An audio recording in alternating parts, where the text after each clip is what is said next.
রহনারে জয়নাল এ ময়ূর নাময় রহনারে জয়নাল তুমি জয়নাল ময়ূর না হায়রে তুমি জয়নাল ময়ূর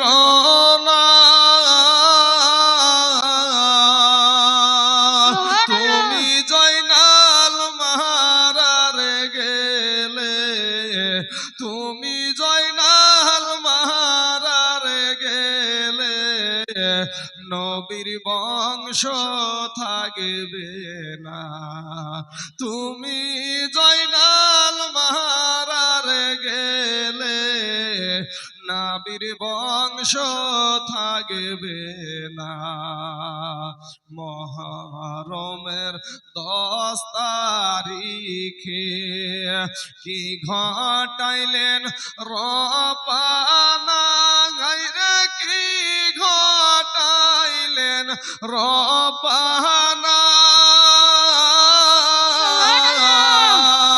এ কলেজা ফাটিয়া যাই গো কলেজা ফাটিয়া যাই গো বলিতে তার ঘটনা এ কলেজা ফাটিয়া যাই গো বলিতে তার ঘটনা ময়ূরনা ময়ূরনারে জয়নাল ময়ূরনা ময়ূরনারে জয়নাল এ তুমি জয়নাল ময়ূরনা গায়রে তুমি জয়নাল ময়ূরনা তুমি জয়নাল মারারে গেলে তুমি জয়নাল মারারে গেলে নবীর বংশ থাকবে না তুমি জয়নাল মারারে গেলে নবীর বংশ থাকবে না হাসাইন শহীদ জহরেতে হোসাইন শহীদ কারবালায় ভাই গো হোসাইন শহীদ কারবালায় এই জয়নাল আব্দিন বন্দিরে হলো এই জয়নাল আব্দিন বন্দিরে হলো ইয়েজিদের জেলখানায় এই জয়নাল আব্দিন বন্দিরে হলো ইয়েজিদের জেলখানায় যাও রে ঘোড়া কয়রে খবর যাও রে ঘোড়া কয়রে খবর মাই জানো মোর কান্দে না গায়রে মাই জানো মোর কান্দে না যে সব দুঃখ রইল রে মনে যে সব দুঃখ রইল রে মনে এ মদিনা যাওয়া হলো না ময়ূরনা ময়ূরনারে জয়নাল তুমি জয়নাল ময়ূরনা গায়রে তুমি জয়নাল ময়ূরনা তুমি জয়নাল মারারে গেলে নবীর বংশ থাকবে না তুমি জয়নাল মারারে গেলে নবীর বংশ থাকবে না আল্লাহুম্মা صل على سيدنا مولانا محمد وعلى آل سيدنا مولانا محمد صلى على محمد صلى على محمد সাল্লাল্লাহু আলাইহি ওয়াসাল্লাম।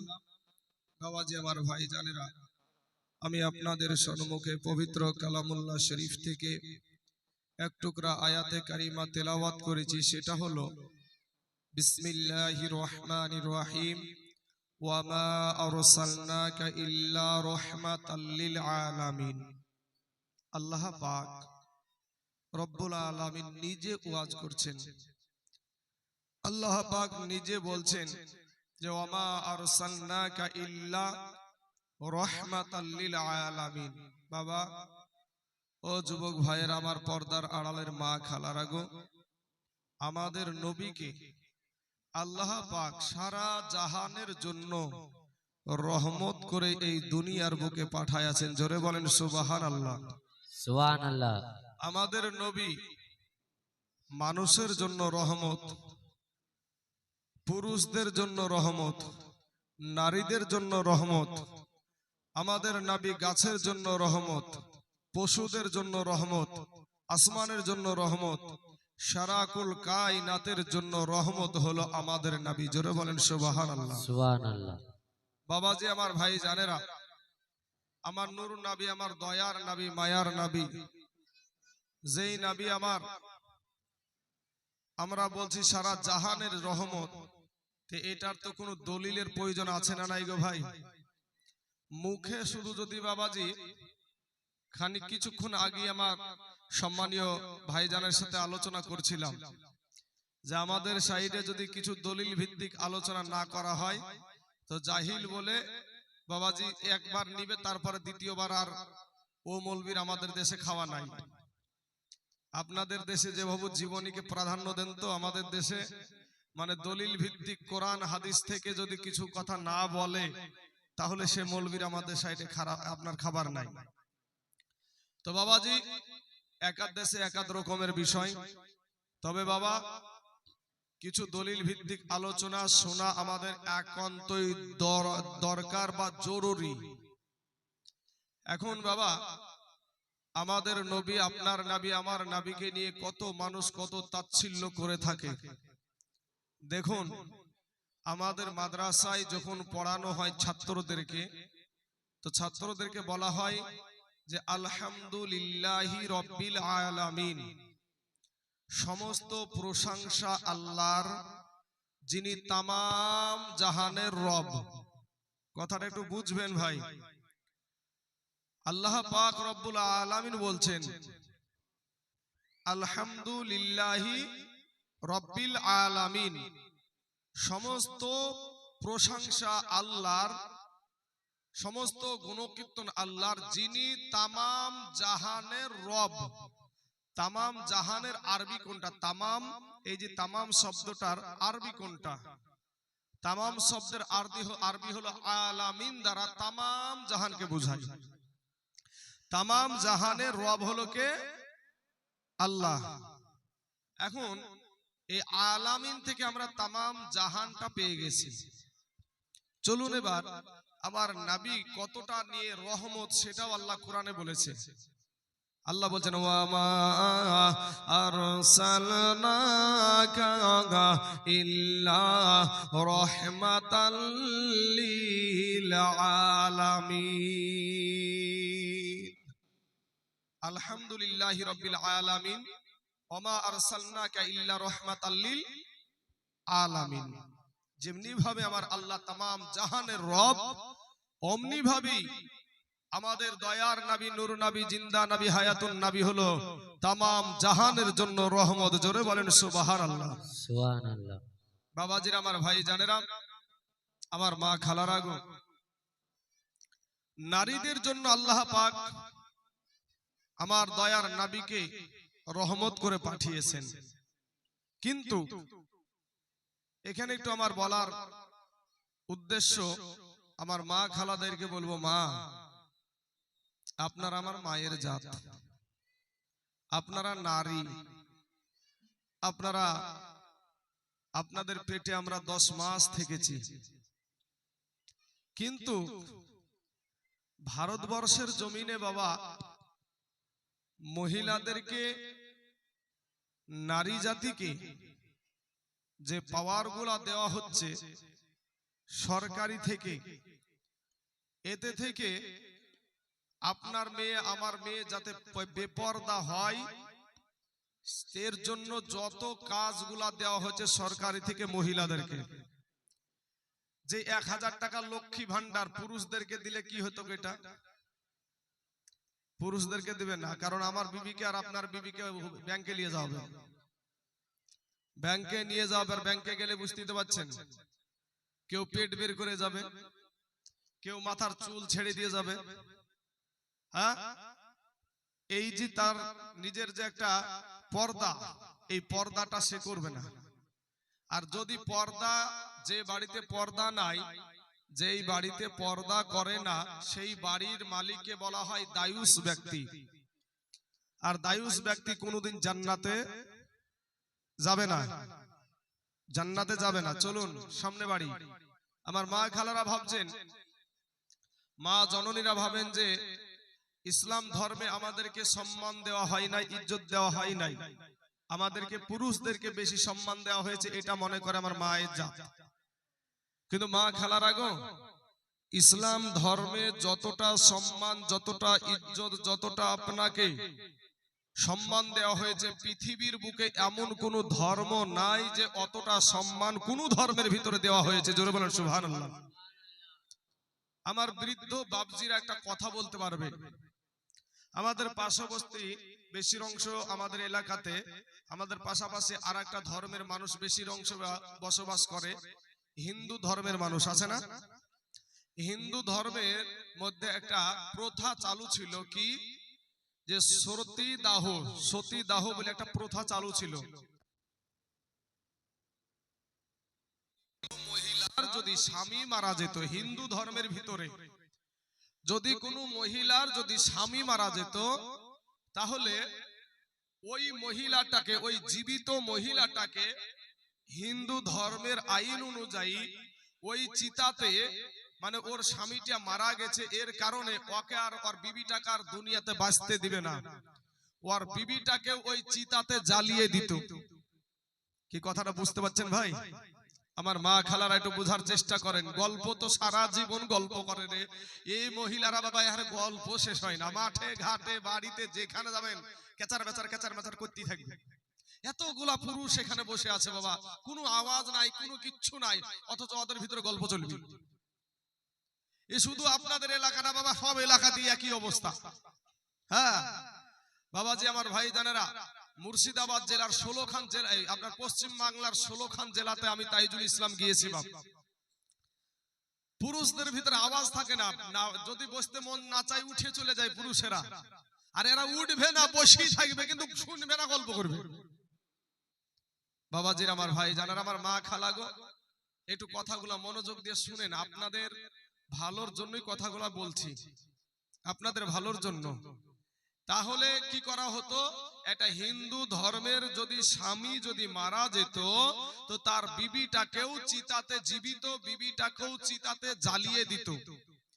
যারা জ্ঞানী গুণী মানুষ, বিজ্ঞ মানুষ, হিন্দু ধর্মের যারা জ্ঞানওয়ালা মানুষ, এই জ্ঞানওয়ালা মানুষগুলো বলল, আমাদের ধর্মের আইনে লাথি মার। কারণ আমার একটা জামাই মারা গেছে, সে চিতাতে জ্বলবে, তাতে কোনো রকমের ইখতিলাফ নাই, তাতে কোনো রকমের বাধা বিঘ্ন নাই। কিন্তু আমার একটা জীবিত বিটি, আমার একটা জীবিত কন্যা সন্তান, তার স্বামী মারা গেছে, আর তাকেও চিতাতে জ্বালানো হবে। জীবিত অবস্থায় বলবে, আব্বু গো বাঁচাও, আব্বু গো বাঁচাও, ভাই আমাকে বাঁচাও, দাদা আমাকে বাঁচাও, এই করে চিৎকার করবে। বাপ হয়ে বিটির কান্না সহ্য করা যাবে না। বাবাজি, ধর্মের আইনকে পাল্টানো হয়েছে। কিন্তু যুবক, এ আমার মা খালারা, আর আমি মুসলমানের এই ইসলাম ধর্মের আইন আজ থেকে 1400 বছর আগে আমার নবী, আপনার নবী, সারাকুল কায়নাতের নবী, দো জাহানের বাদশা নবী, সেই নবী যে আইন আমাদেরকে বেঁধে দিয়ে গেছে, সেই আইনের উপরে আমরা আগেও বলবৎ ছিলাম, এখনো আছি, এবং কিয়ামত পর্যন্ত ওই আইনের উপরেই আমরা বলবৎ থাকবো। জোরে বলেন ইনশাআল্লাহ। বুঝলে বুঝ পাতা, না বুঝলে তেজ পাতা, নাকি বাপ?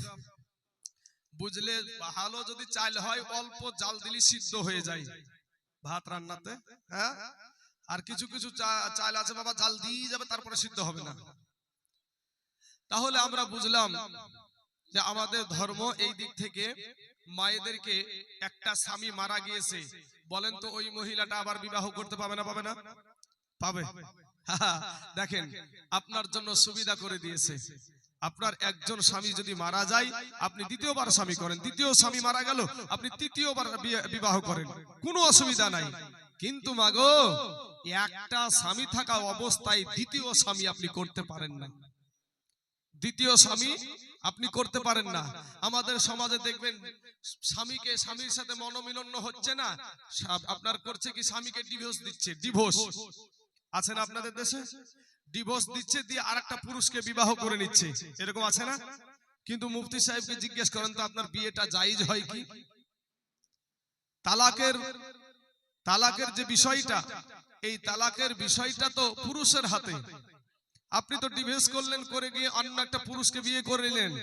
আপনার যদি শরীয়ত সম্মত বিবাহটা না হয়, তাহলে যতদিন ওই পুরুষটার সঙ্গে আপনি সংসার করবেন, আপনার সবগুলা জেনার কাতারে আপনাকে কিয়ামতের দিন দাঁড়াতে হবে। এই দুনিয়াটাকে আপন মনে করে যেই কাজটা আপনি করলেন, এই দুনিয়াটাকে যেটা আপনি আপন মনে করে নিয়ে যেই বিষয়টা আপনি যে ব্যবহারটা করলেন, কিন্তু আমার নবী বলেছে, তোমার মউতটাকে এত কাছে রাখো, ডান দিকে সালাম ফিরিয়েছো, বাম দিকে যে সালাম ফিরাতে পারবে, এটার কোনো গ্যারান্টি নাই। ভাইয়েরা আমার, সোনা মানিকেরা, আমার মা খালারা গো, আপনাদেরকে বলি, মা, আপনারা বলছেন আমাদের সম্মান দেওয়া হয় নাই। আমার নবীকে একজন সাহাবী বলছেন, ইয়া রাসূলুল্লাহ, ইয়া হাবিবাল্লাহ, নবী গো, আমি কার সেবা করব সর্বপ্রথম গো নবী? নবী আমার বললেন, তোমার মা জননীর সেবা করো। দ্বিতীয়বার বলছেন, ইয়া রাসূলুল্লাহ, ইয়া হাবিবাল্লাহ, নবী গো, আমি কার সেবা করব? বলে, তোমার মা জননীর সেবা করো। তৃতীয়বার বলছেন, ইয়া রাসূলুল্লাহ, ইয়া হাবিবাল্লাহ, নবী গো, আমি কার সেবা করব গো নবী? নবী আমার বললেন, তোমার মা জননীর সেবা করো। চতুর্থবারে বলছেন, ইয়া রাসূলুল্লাহ, ইয়া হাবিবাল্লাহ, নবী গো, আমি কার সেবা করব? বলে, তোমার আব্বা জানের সেবা করো। এখানে নারীদেরকে বেশি দিল না পুরুষদেরকে? বাপ, নারীদেরকে দিয়েছে, আলহামদুলিল্লাহ। কিন্তু এই নারীরা, পুরুষেরা পুরুষের পোশাক তো পরে, পুরুষেরা পুরুষের পোশাক পরছে, কিন্তু মহিলাদের শাড়ি পরা মানুষ এখানে কতটা আছে ভাই? একটাও নাই। রাস্তা দিয়ে যাবেন, মহিলাদের শাড়ি পরা পুরুষ একটাও পাবেন না। কিন্তু পুরুষদের পোশাক পরা মহিলা পাবেন না? পাবেন না ভাই? এই যুবকেরা বলেন ভাই, পাবেন না? পাবেন না? টাইট টাইট প্যান্ট পরা মাল, আপনার টাইট গেঞ্জি পরা এরকম মহিলা পাওয়া যাবে না? পাওয়া যাবে না? ভাই আমার, সোনা মানিকের, আমার মা খালা, শোনেন গো, আপনার যদি মাথা দেখা যায় আল্লাহ জাহান্নামে দেবে। আপনার যদি মাথা দেখা যায় আল্লাহ জাহান্নামে দেবে। আপনার যদি পেট দেখা যায় আল্লাহ জাহান্নামে দেবে। আপনার যদি পিঠ দেখা যায় আল্লাহ জাহান্নামে দেবে। আপনার কোন অঙ্গটা আমার আল্লাহ জান্নাতে দিবে? মা খালা, জাহান্নাম জাহান্নাম করি, কিছুই মনে হয় না। একটা কথা শুনেন, জাহান্নামের আগুন একটা সেকেন্ডের জন্য আমাদের সহ্য করার মতন ক্ষমতা নাই। 500 বছরের রাস্তা, জাহান্নামের আগুন দূরে থাকতে আপনার আমার দেহের মাংসগুলা খসে খসে জমিনে পড়ে যাবে। আজ মা খালারা ভাবছে জাহান্নাম না জাহান্নাম। কবরে যাইয়া দেখো মা, যে বাসগুলা তোমার কবরে দেওয়া হবে ওই বাস পচার আগে তোমার শরীরখানা পচে যাবে। যেই শরীরখানায় এমন ভাবে কচলাই রে বাবা, কচলাইনে বুঝেন তো, ময়লা তুলে না, শরীরে ময়লা হয়ে গেলে এমন ভাবে কচলাই দেখবেন। আমরা এই ওপরকার এই চামড়াটাকে আমরা রাম ছিলকে বলি, আমাদের মুর্শিদাবাদের ভাষা এটা। এই ওপরকারিটা এমন ভাবে কোচলাতে কোচলাতে দেখবেন একটা ওপরকার রাম ছিলকে পর্যন্ত তুলে ফেলে। হ্যাঁ, রূপ যৌবনে যদি এ থাকে অহংকার, আর গরু স্থানে যাইয়া দেখো হাল তথাকার।